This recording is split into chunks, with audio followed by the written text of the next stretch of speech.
J'avais alors fixé un horizon comme rendez-vous, 7 ans. Nous y voilà. Alors nous n'avons pas tout réussi.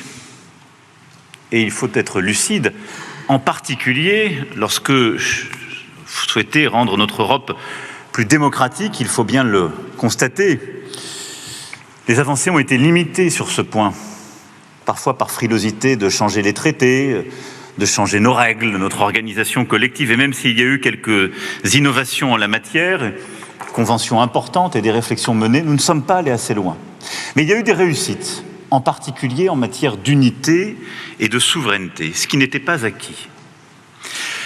L'Europe a traversé des crises, elles aussi inédites dans cette période. Le Brexit, bien sûr, une déflagration dont on a vu depuis les effets délétères, et ce qui fait, j'ai pu le constater, qu'aujourd'hui, plus personne n'ose tellement proposer des sorties ni de l'Europe ni de l'euro.